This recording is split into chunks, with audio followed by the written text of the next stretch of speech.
देखिए, बागेश्वर विधानसभा उपनिर्वाचन में भाजपा प्रत्याशी पार्वती दास की जीत पर मुख्यमंत्री पुष्कर सिंह धामी ने बागेश्वर की जनता का आभार व्यक्त किया। सीएम धामी ने कहा कि ये विजय मातृ शक्ति की है, युवा शक्ति और वरिष्ठ जनों के हमारी सरकार पर अटूट विश्वास का प्रमाण है। इस उपचुनाव में बागेश्वर विधानसभा की जनता ने प्रधानमंत्री नरेंद्र मोदी के विजन और राज्य सरकार की नीतियों तथा जन कल्याणकारी योजनाओं पर मुहर लगाई है। तो वहीं मुख्यमंत्री ने कहा कि ये जीत स्वर्गीय चंदन राम दास जी को श्रद्धांजलि है। बागेश्वर उपनिर्वाचन में जीत पर सीएम धामी ने भाजपा प्रत्याशी पार्वती दास और भाजपा के प्रदेश अध्यक्ष महेंद्र भट्ट को भी बधाई दी है। तो आपको बता दें कि बागेश्वर की महान जनता को, बागनाथ जी की भूमि को, बैजनाथ जी की भूमि को प्रणाम करता हूं। वहां के लोगों का आभार व्यक्त करता हूं कि उन्होंने लगातार भारतीय जनता पार्टी पर अपना विश्वास व्यक्त किया है, अपना आशीर्वाद दिया है और चौथे चुनाव के बाद पांचवां उपचुनाव भी भारतीय जनता पार्टी को जिताया है। तो वही हमारे साथ नवनिर्वाचित विधायक पार्वती दास जी जुड़ गई हैं। बहुत बहुत स्वागत है आपका जनता टीवी पर और आज आपकी इस जीत के लिए आपको बहुत बहुत बधाई। Thank you madam. जी देखिए, बागेश्वर की जनता ने इस जीत के साथ चंदन राम दास जी को श्रद्धांजलि भी दी है और आज अपनी इस जीत का श्रेय आप किसे देना चाहेंगे? ये जीत का श्रेय मैं अपनी की जनता और मेरे जितने भी कार्यकर्ता हैं हमारे और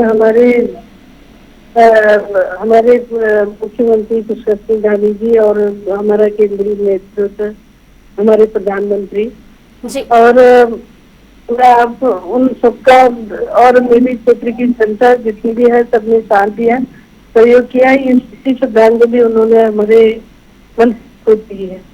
जी बिल्कुल। देखिए, और पार्वती दास जी, राजनीति से आप हमेशा दूर रही और इस बार आपने पहली बार चुनाव लड़ा और जनता ने आपको प्यार भी दिया। अब आपकी क्या कुछ प्राथमिकताएं रहेंगी बागेश्वर की जनता के प्रति? अब प्राथमिकता ये है कि जो मंत्री जी के कार्यकाल में यहाँ के काम हुए हैं, कार्य हुए हैं, उनको पूर्ण करने के लिए मैं पूरी कोशिश करूंगी। भले ही राजनीति में मैं नहीं थी पर अपने पति के कार्यों को देख करके मैं हमेशा उनके साथ रही हूँ और उन कार्यों को अब मैं पूर्ण करने का पूरा प्रयास करूंगी। बिल्कुल। और देखिए, जिस तरीके से आपने खुद चुनाव प्रचार प्रसार के दौरान भी आप जनता के बीच पहुंची, जनता का प्यार आपको मिला, खुद मुख्यमंत्री पुष्कर सिंह धामी ने भी आपको जीत की बधाई दी और वो भी अपने बयान में यही कहते नजर आए कि ये जीत स्वर्गीय चंदन राम दास जी को एक श्रद्धांजलि है। जो भी उनके कार्य पूर्ण होंगे वो सच्ची श्रद्धांजलि उन्हीं को होगी और हमारे धामी जी हमारे क्षेत्र का पूरा विकास करने में सहयोग करेंगे। बिल्कुल। आखिरी में देखिए पार्वती दास जी, आज बागेश्वर की जनता आपको सुन रही है, आपको देखने के लिए, आपको सुनने के लिए आतुर है। क्या एक संदेश आप आज अपनी जनता को देना चाहेंगे जिन्होंने आप पर इतना प्यार, इतना विश्वास जताया है और आपको एक बार वहां पर फिर से बीजेपी को भी जीत दिलाई है और आपको वहां पर अपना विधायक चुना है? देखिए, मुझे मेरी बागेश्वर की जनता ने पूरा सहयोग किया है और मेरी इस दुख की घड़ी में वो हमेशा मेरे साथ खड़े रहे हैं और उन्होंने पूरी कोशिश की है कि हर बूथ में जाकर के, हर क्षेत्र में जाकर के प्रचार प्रसार बहुत अच्छी तरीके से किया और बड़ा साथ मेरी जनता ने मेरा दिया है। इस सहयोग के लिए मैं अपने बागेश्वर की जनता को धन्यवाद करूंगी और उनके लिए आभार जताऊंगी। बिल्कुल। और देखिए, जब आपको प्रत्याशी बनाया गया, जब आप पर विश्वास जताया गया, हालांकि आज आपने वो विश्वास पूरा कर लिया है, लेकिन कहीं ना कहीं जिस तरीके से टक्कर थी, बसंत कुमार जी भी वहां पर कई बार प्रत्याशी रहे और कांटे की टक्कर हर बार देती नजर आए। इस बार भी मुकाबला कांटे की टक्कर का रहा, हालांकि जीत आपने हासिल की, तो एक घबराहट भी रही होगी, एक डर भी रहा होगा जब आपको प्रत्याशी चुना गया होगा, और आज कैसा महसूस कर रही है? देखिए, घबराहट तो कुछ भी नहीं थी क्योंकि हमारे कार्यकर्ता इतने मजबूत थे कि वो हर क्षेत्र में घूम करके, हर क्षेत्र गांव, जहां तक हमारे मंत्री जी ने जो विकास किए हैं उन विकास कार्यों को जनता के सामने तो है ही अभी और उनको पूर्ण करने का जनता को पूरा विश्वास दिलाया है और इसी विश्वास के साथ में जनता के साथ और अभी भी जो उनके कार्य हैं उनको पूर्ण करने का पूरा प्रयास करूंगी और जनता को यही विश्वास दिलाना चाहती हूँ। बिल्कुल। और पार्वती दास जी, आज ये जीत भारतीय जनता पार्टी के साथ साथ एक मातृशक्ति की जीत भी है, तो महिलाओं के लिए क्या कुछ इस बार आप आगे रखेंगी, क्योंकि आप खुद एक महिला हैं, किस तरीके से महिलाओं की आवाज को आगे बढ़ाया जाएगा और क्या कुछ उनके लिए खास जो है कदम आपकी तरफ से उठाए जाएंगे? देखिए, महिलाएं तो हमेशा मेरी मातृशक्ति जो भी है वो सब साथ में चली है और पूरा प्रयास हमारी मातृशक्ति का भी रहा है। मेरे कहने से जो भी उनके काम होंगे, जो भी उनके कार्य होंगे, मैं उनको विधानसभा तक पहुंचाने के लिए पूरा तत्पर और अपनी वहां तक उनकी आवाज पहुंचाऊंगी। बिल्कुल। और जनता टीवी की तरफ से भी आपको बहुत बहुत बधाई पार्वती दास जी, आपकी इस जीत के लिए और आपके आने वाले सफर के लिए, आगामी दिनों के लिए भी आपको बहुत बहुत शुभकामनाएं। जनता की आपसे कई सारी उम्मीदें हैं और हम भी यही उम्मीद करते हैं कि आप जनता की हर एक उम्मीद पर खरी उतरे। आपका बहुत बहुत धन्यवाद हमारे साथ जुड़ने के लिए और बातचीत करने के लिए। तो आपको बता दें कि बागेश्वर उपचुनाव में नवनिर्वाचित विधायक पार्वती दास जी के बयान और उनकी बातचीत भी आपने सुनी, जहां पर वो साफ तौर पर कहती नजर आए कि उनकी प्राथमिकता होगी कि जो विकास कार्य है उनको और आगे तक बढ़ाएंगे। उत्तराखंड के मुख्यमंत्री पुष्कर सिंह धामी दिल्ली पहुंच चुके हैं, जहां उन्होंने राजधानी दिल्ली में हो रहे G20 सम्मेलन के बारे में भी बात रखी। उन्होंने कहा कि ये भारत के लिए बहुत बड़ा गौरव का विषय है। पहले इस तरह के कार्यक्रम कुछ ही शहरों में होते थे, लेकिन अब प्रधानमंत्री मोदी के नेतृत्व में देश के कोने कोने में कार्यक्रम हो रहे हैं। इसके अलावा उन्होंने कहा कि पूरी दुनिया ने भारत के सामर्थ्य को देखा है और सभी को भारत की संस्कृति से परिचित होने का अवसर मिला है। बहुत बड़ा गौरव है भारत के लिए। पहले इस प्रकार के जो कार्यक्रम होते थे वो केवल कुछ शहरों में होते थे।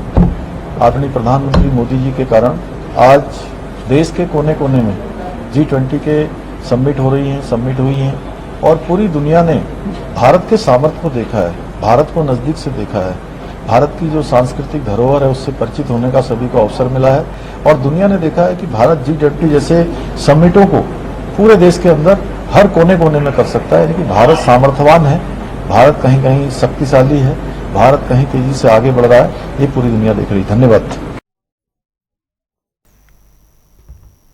विधानसभा सत्र के तीसरे दिन प्रदेश में अधिकारियों की लापरवाही को लेकर चक्राता विधायक प्रीतम सिंह ने सवाल उठाए हैं।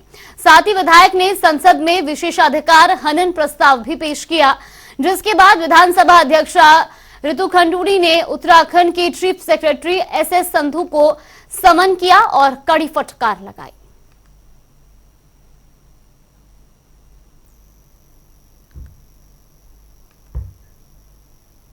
उत्तराखंड मानसून सत्र का आज तीसरा दिन है। वहीं सदन में हरिद्वार जिले की खानपुर विधानसभा से निर्दलीय विधायक उमेश कुमार ने प्रदेश के पत्रकारों के लिए बड़ी मांग की। उन्होंने सरकार से पत्रकारों के लिए बीमा और आवास योजना लागू करने की मांग की और साथ ही कहा कि वो पिछले 1.5 साल से सदन में पत्रकारों को लेकर सवाल कर रहे हैं, पर बावजूद उसके सरकार की तरफ से इस पर कोई जवाब नहीं आया है।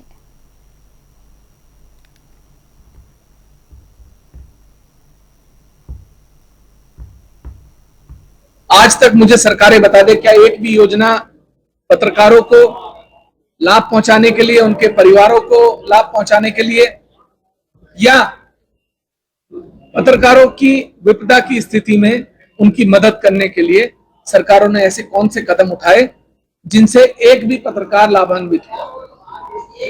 आपको सरकार की योजनाएं जनता तक पहुंचानी है, आपको अपना चेहरा चमकाना है, आपको अपनी प्रेस कॉन्फ्रेंस कवर करानी है, आपको हर स्थिति में पत्रकार चाहिए।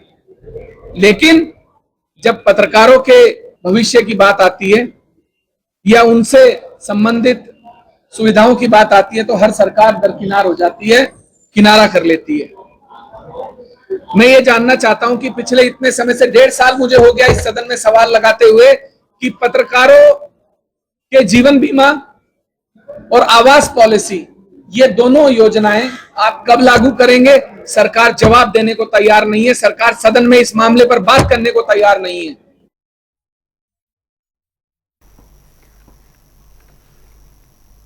उदयनिधि स्टालिन के सनातन धर्म पर टिप्पणी के बाद बयानों का दौर जारी है और अब इस पर उत्तराखंड के सीएम पुष्कर सिंह धामी ने विपक्षी नेताओं की निंदा की है। उन्होंने कहा कि इंडिया गठबंधन से जुड़े नेताओं के सनातन धर्म को लेकर दिए बयान उनकी धर्म के प्रति गंदी मानसिकता को दर्शा रहे हैं। सीएम ने कहा कि सनातन शाश्वत है, जो कल भी था, आज भी है और हमेशा रहेगा। दरअसल सीएम धामी हरिद्वार के जयराम आश्रम में दिवंगत स्वामी देवेंद्र स्वरूप ब्रह्मचारी की श्रद्धांजलि सभा में शामिल हुए और उस कार्यक्रम में अखाड़ा परिषद के अध्यक्ष महंत रविंद्रपुरी समेत कई साधु संत भी मौजूद रहे।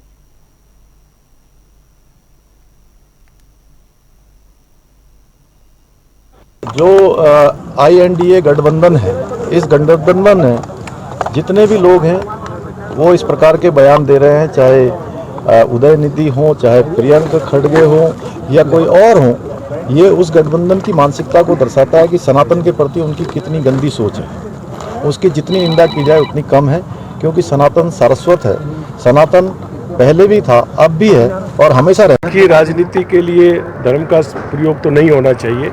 राजनीति अलग चीज़ है, धर्म अलग चीज़ है।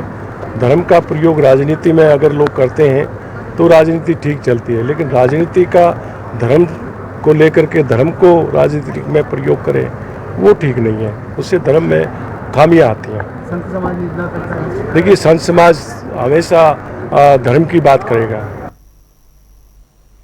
राहुल गांधी की भारत जोड़ो यात्रा का 1 साल पूरा हो चुका है। ऐसे में कांग्रेस जनों ने प्रदेश अध्यक्ष करण महरा और प्रदेश प्रभारी देवेंद्र यादव के नेतृत्व में पदयात्रा निकाली।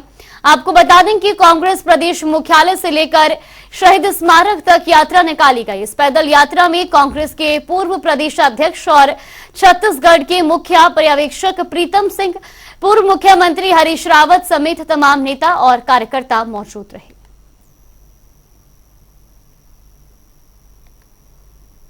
बागेश्वर उपचुनाव में भाजपा ने जीत दर्ज कर ली है और इसी कड़ी में मुख्यमंत्री पुष्कर सिंह धामी एक धार्मिक कार्यक्रम में भाग लेने पहुंचे, जहां उन्होंने बीजेपी की जीत पर बागेश्वर की जनता का आभार व्यक्त किया। उन्होंने कहा कि स्वर्गीय चंदन रामदास के बागेश्वर के विकास के जो सपने देखे थे, उन सभी सपनों को पूरा किया जाएगा। बागेश्वर में पार्वती दास की जीत मात्र शक्ति की जीत है।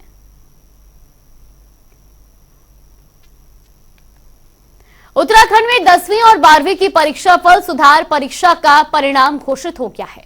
ये परिणाम शिक्षा मंत्री धन सिंह रावत ने जारी किया और इस परीक्षा फल सुधार परिणाम में हाई स्कूल और इंटरमीडिएट दोनों में ही बड़ी संख्या में छात्र पास हुए हैं, जिसके बाद अब 10वीं और 12वीं के परिणाम प्रतिशत में वृद्धि हुई है। तो वहीं इस मौके पर शिक्षा मंत्री डॉक्टर धन सिंह रावत ने पास हुए छात्र छात्राओं को उज्जवल भविष्य के लिए शुभकामनाएं दी हैं।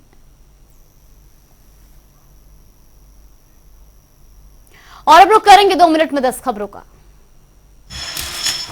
मॉनसून सत्र के तीसरे दिन उठा विशेष अधिकार हनन का मामला। विधायकों ने अधिकारियों पर लगाए उनका सम्मान न करने के आरोप। रुद्रपुर में शराब की तस्करी के मामले में चोरी किए गए ट्रैक्टर की घटना का पुलिस ने लिया खुलासा। सहायक आबकारी आयोग की संलिप्तता आई सामने। देश का पहला रोपवे विनिर्माण वाला राज्य बनेगा उत्तराखंड। केंद्रीय मंत्री नितिन गडकरी ने मांगी जमीन भूमि उपलब्ध कराने की पेशकश पर मुख्यमंत्री पुष्कर सिंह धामी ने भरी हम। ITBP मसूरी को मिला सर्वश्रेष्ठ प्रशिक्षण संस्थान का अवार्ड। दूसरी बार मिला अवार्ड। अकादमी निदेशक PL डंगवाल ट्रॉफी लेकर लौटने पर हुआ भव्य स्वागत। विश्व धरोहर फूलों की घाटी में इस बार पर्यटकों की संख्या काफी कम। मौसम की बेरुखी से नहीं हो रहा पर्यटकों से गुलजार। पिछले साल 20,000 से अधिक पर्यटक पहुंचे थे फूलों की घाटी। दून समेत 5 जिलों में आज बारिश की संभावना। मौसम विज्ञान ने जारी किया अलर्ट। देहरादून, चमोली, बागेश्वर, पिथौरागढ़ और नैनीताल में बारिश की संभावना। हरिद्वार के बादराबाद क्षेत्र में देर रात खड़ी कार में लगी आग। आसपास खड़ी गाड़ियों को भी पहुंचा नुकसान। आग की लंबी लपटों को देख मचा हड़कंप। विकासनगर में धड़ल्ले से हो रही अवैध शराब की बिक्री। सूचना पाकर मौके पर पहुंची आबकारी विभाग की टीम। उप निरीक्षक के साथ 15 से 20 लोगों ने की मारपीट। नैनीताल डीएम वंदना सिंह ने लाल कुआं विधानसभा के विभिन्न इलाकों का किया निरीक्षण। लोगों की सुनी समस्याएं, अधिकारियों को दिए दिशा निर्देश। वन्यजीव अंगों की अवैध तस्करी की रोकथाम को लेकर पुलिस की कामयाबी, 3 शातिर वन्यजीव तस्करों को बाजपुर से किया गिरफ्तार। चलिए बुलेटिन में फिलहाल के लिए बस इतना ही, यहाँ पे रुकते हैं एक छोटे से ब्रेक के लिए।